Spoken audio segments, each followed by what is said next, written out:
At what point does the fear of spiders become rational? When they can cause you harm? If their bite is lethal? How about a spider that can build webs that span a canyon?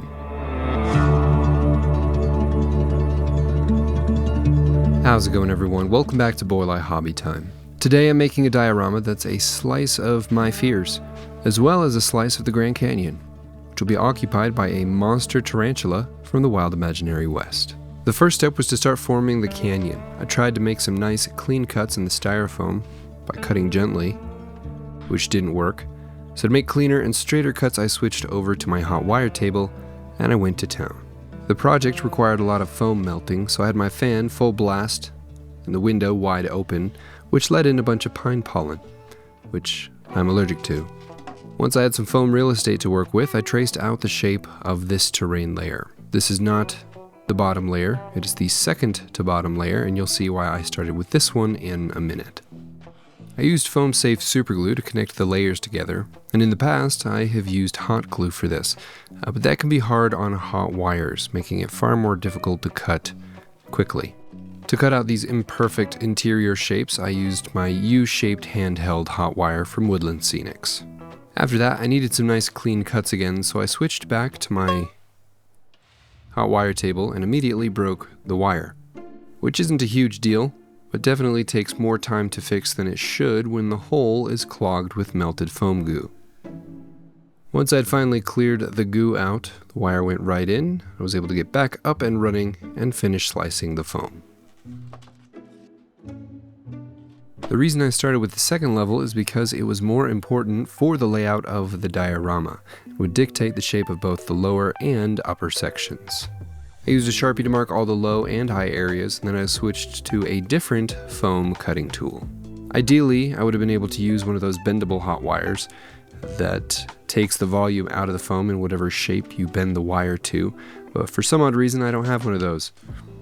So the single knife had to do, and honestly I think it turned out pretty good. The next step was to start carving the buttes, and for that I grabbed some thicker styrofoam blocks. I couldn't quite reach the shape I was trying to trace because of the shallow angle, so I just mirrored it with a ruler and hoped for the best. Thankfully, the process worked, but lo and behold, the footage was blurry, so you'll just have to take my word for it.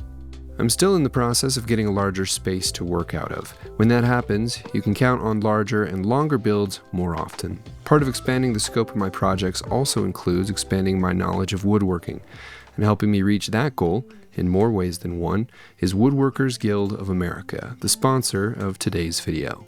Woodworkers Guild of America is a great online resource that provides information, inspiration, and tutorials for woodworking. In anticipation of my new studio, I've been watching videos on how to make shelving, different tool safety tips, and pretty much all the beginner videos that I can, because I am a beginner.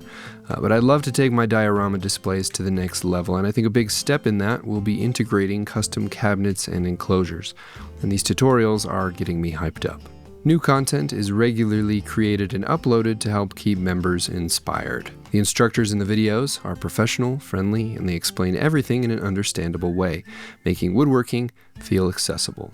As a member, you can also connect with other woodworkers to get tips and share ideas, and join the live stream Q&As and tutorials where professionals will answer questions and engage with the community. The first 1,000 people who click on the link in the video description will get a full year of premium membership to Woodworkers Guild of America for only $1.49, which is valid for only new members. Be sure to check that out below. Thank you to Woodworkers Guild of America. Now back to the video. For the next layer of the canyon, I wanted a bit of a slope, but I struggled to figure out how exactly I wanted it to look. I did eventually figure it out, and then cut out one final section of cliff faces. And honestly, I feel like one more half layer of foam would have helped break up the look of the even heights between the two cliffs, but that's okay. In the end, it does look enough like the Grand Canyon that I'm not too worried about it. After tapering the tops of the cliffs and gluing the foam layers together using foam-safe superglue, I knew nothing needed to be redone, so I could glue the base layer down to the wooden board beneath using polyurethane glue. I knew the cliff section would be more difficult to reach the interior of if it was glued in place, so I textured that beforehand. I looked at some reference photos of the canyon rock formations and tried to apply some good vertical and horizontal lines without making it look too much like a grid or a waffle. So I kept my movements semi-random and a little jittery, which seemed to help. And once that was wrapped up, I glued all the foam together. I know it's a little hard to see because it's all just white, but just wait till it has some paint on it. And speaking of paint, I'll show you how I got this tarantula ready for the canyon. I printed this articulating tarantula model that I found on Thingiverse. I'll link that below. I printed it just a little bigger than life size, and to make it hairy, I used static grass. I probably should have experimented before just going crazy with it, because I think that there is probably a better method to making this look more convincing. But I'll try that next time. One thing that will help it look a little bit more convincing is paint. I wanted to go with an all-black tarantula, but thought it might not show up as well in the end, so I threw on some other warmer colors on the body and the joints, and after the airbrushing, I threw on some longer, lighter hairs individually. This process wasn't the absolute worst, but it also wasn't the absolute best either. The last thing to do once all of the hairs were on was to paint the eyes and the fangs, and after that, the spider was done. And moving back to the canyon, it was time to add a protective layer of terrain paste. And I used a technique that I've seen my friend Jeremy Barbecue Elementary use to put on my gloves. After that, I mixed up my plaster, paint, and Mod Podge, and then I did water it down a little bit so it was a brushable consistency. Having it be a brushable consistency is essential if you do have details on your foam that you would like to preserve and not completely fill up with plaster.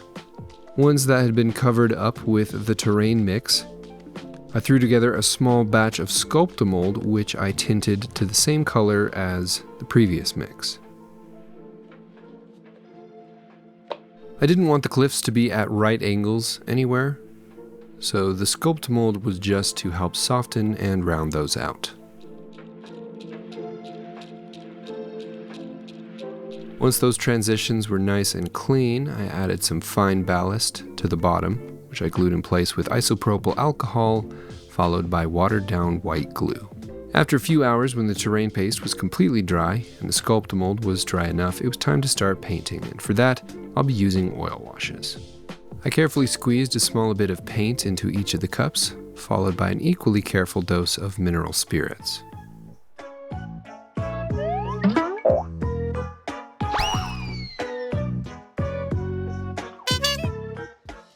I started painting by using bright orange on the bottom portion of the vertical sections, and then I blended that in and evened it out using various earth tones and alizarin crimson. I tried to just use the earthy tones to paint the rest of the landscape, and once the whole thing had some color, I let the mineral spirits dry and I applied the highlight colors with the airbrush. I tried to create a little bit more layer differentiation with this step, as well as blend in some of those more saturated red and orange tones on the rocks. To simulate the greenery that builds up on the rim of the canyon, I used clumpy green foliage from Woodland Scenics. And at this point, I could have just stopped, and it would be a nice, normal Grand Canyon diorama. But this is Boylai Hobby Time and the Wild Imaginary West, so you guys know better.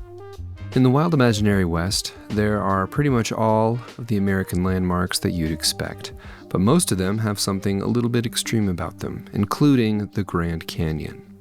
The canyon itself is roughly the same size. It's become the home of many giant critters, the ruler of which is a giant dark tarantula. The chain of animals stretches all the way from the normal, usual small-sized critters all the way up through the queen herself, so she usually has plenty to eat. If people were to venture into the Grand Canyon, it's unlikely that she would notice or care. People wouldn't make much of a compelling snack. But the things that she does eat would definitely enjoy a human for a snack. And I suppose with all of that being said, at a certain size, spiders become irrational fears again. It's a bell curve. There are no longer any giant male spiders to help create new giant tarantulas, so she has no predators, no competition, and no replacements. And nobody knows how old she is, but some guess in the thousands of years. And she may rule the canyon for thousands more. The last thing to do was to clean up the sides of the diorama with a wooden veneer, which I painted with black 4.0. And after that, I called it good.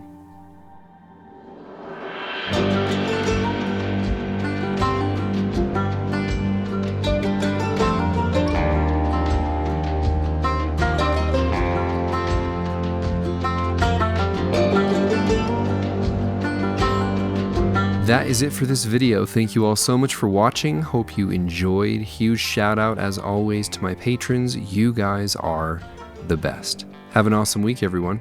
I'll see you next time.